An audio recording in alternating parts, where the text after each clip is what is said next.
Buenas noches. En esta ocasión veremos la confianza en Dios. Para eso tomaremos la cita de segundo libro de Samuel, capítulo 8. En él nos relatará la historia de las batallas que llevó a cabo el rey David, un hombre que pues sabemos que escribió varios salmos y muchos denotando la confianza en el Señor.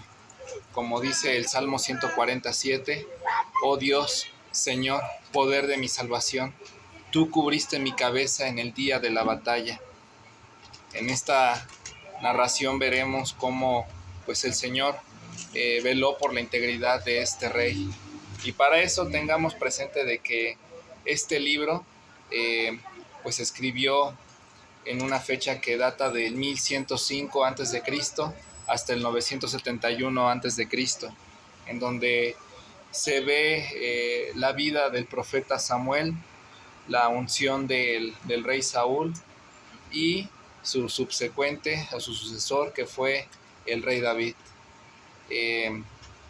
Básicamente nos habla de una transición en que, si bien el pueblo judío estuvo siendo gobernado por Dios mismo, que hubo una teocracia, pues al final el mismo pueblo rehusó querer ser gobernado bajo pues la orden directa del Señor.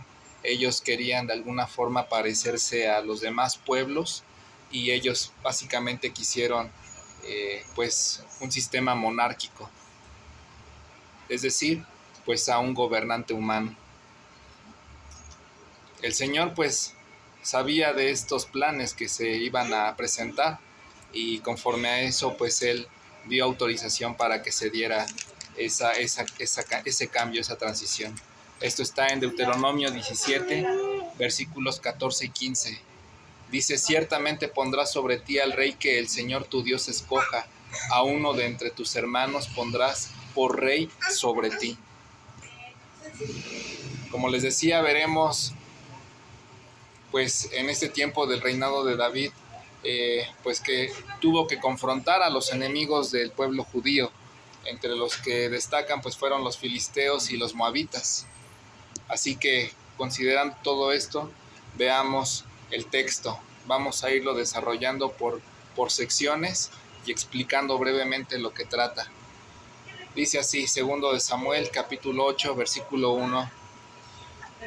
Después de esto, David derrotó a los filisteos y los sometió. Y David tomó el mando de la ciudad principal de mano de los filisteos. También derrotó a Moab y los midió con cordel, haciéndolos tenderse en tierra. Midió 2 cordeles para darles muerte y 1 cordel entero para dejarlos vivos. Según el comentario de la Biblia de Estudio de MacArthur, esto de que se refiere que midió con cordeles podría significar que perdonó la vida de los jóvenes moabitas, cuya altura era aproximadamente lo que medía una cuerda, y ejecutó quizás a los que pues medían lo de 2 cuerdas, ¿no? A los adultos. O también podría significar que de cada 3 hileras de soldados, pues él pues escogería alguno de ellos para ser eximidos de la muerte. Es decir, 2 de cada 3 serían ejecutados. Esto básicamente era una práctica muy común con los reyes orientales, con sus tratos hacia los enemigos. Fin de la cita. Continuamos con el texto y dice: y los moabitas fueron siervos de David, trayéndole tributo. David derrotó también a Hadadezer, hijo de Rehoboth, rey de Soba, cuando éste iba a restaurar su dominio en el río. David le tomó 1,700 hombres de a caballo y 20,000 soldados de a pie. David descarretó los caballos de los carros, pero dejó suficientes de ellos para 100 carros. Eso que le hizo a los caballos básicamente es de que le cortó los tendones para dejarlos inservibles para estos fines.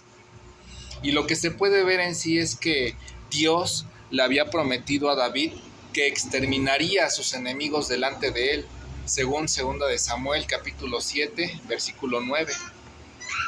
Además, Pues contra estas naciones no era la primera vez que los judíos pues se veían involucrados, ya que también el rey Saúl luchó contra Moab y también luchó contra el rey de Soba. Continuamos con el texto, pero lo que podemos examinar a lo que vamos hasta ahorita es que pues vemos cómo Dios es fiel a sus promesas y vemos cómo David pues tenía esa confianza en el Señor, sabía que Dios se los había entregado en sus manos. Fíjense, versículo 5. Cuando vinieron los arameos de Damasco en ayuda de Hadad-Ezer, rey de Soba, David mató a 22,000 hombres de los arameos. Entonces David puso guarniciones entre los arameos de Damasco, y los arameos fueron siervos de David, trayéndole tributo.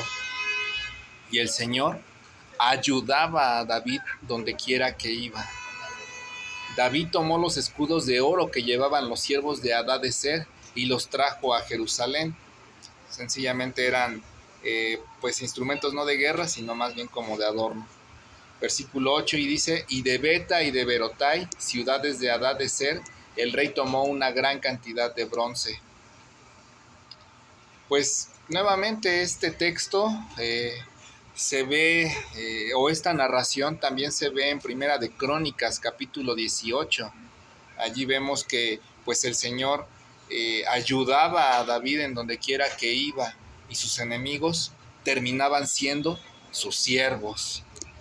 Fíjense, entonces, imagínense todo este tipo de sucesos que vivió David, pues seguramente lo llevó a que un tiempo después los llevara a recordar y con ello pues pudiera escribir esos salmos que conocemos y que relatan esos tiempos de guerra que el rey David vivió. Como dice el Salmo 144:1, dice así: bendito sea el Señor mi roca, que adiestra mis manos para la guerra y mis dedos para la batalla. Misericordia mía y fortaleza mía, mi baluarte y mi libertador, escudo mío en quien me he refugiado, el que sujeta a mi pueblo debajo de mí. Este es un salmo del rey David. Y pues podemos ver cómo pues lo que él vivió también lo plasmó en sus escritos. De esta manera pues nosotros también podemos tener esa confianza en Dios de que pues Él es fiel y Él cumple sus promesas, así como en su momento le dijo a David que pues él iba a ser un hombre de renombre y lo hizo. Entonces nosotros con esa confianza podemos acudir al Señor sabiendo de que pues Él nunca nos va a fallar. Quienes fallaremos seremos nosotros, pero Él nunca. Versículo 9 dice, cuando Toi, rey de Hamat, oyó que David había derrotado a todo el ejército de Hadad-Ezer, Toi envió a su hijo Joram al rey David para saludarlo y bendecirlo, porque había peleado contra Hadad-Ezer y lo había derrotado, pues Hadad-Ezer había estado en guerra con Toi. Y Joram trajo consigo objetos de plata, de oro y de bronce, que el rey David dedicó también al Señor, junto con la plata y el oro que había dedicado de todas las naciones que él había sometido, de Aram y Moab, de los amonitas, de los filisteos y de los amalecitas, y del botín de Hadad-Ezer, hijo de Rehob, rey de Soba. Pues aquí vemos eso nuevamente, que pues el rey David pues empezó a sonar su nombre, ¿no?, a lo largo de toda la extensión territorial. Y algo que se puede ver es que pues sí, los edomitas al final terminaron siendo siervos de David, los descendientes de Saúl. Sin duda alguna, pues Dios es fiel con su pueblo y los fue librando de sus enemigos, a pesar de la infidelidad también de su pueblo. Bueno, el versículo 15 nos resume cómo era David. Dice así: David reinó sobre todo Israel y administraba justicia y derecho a todo su pueblo. Vemos que pues él aprendió a reinar de esta manera porque aprendió así del Señor, como dice el Salmo 89:14. La justicia y el derecho son el fundamento de tu trono. La misericordia y la verdad van delante de ti. Vemos cómo pues el Señor obró en la vida de David y pues también David respondió de esa manera. que así seamos también nosotros, fieles a Dios.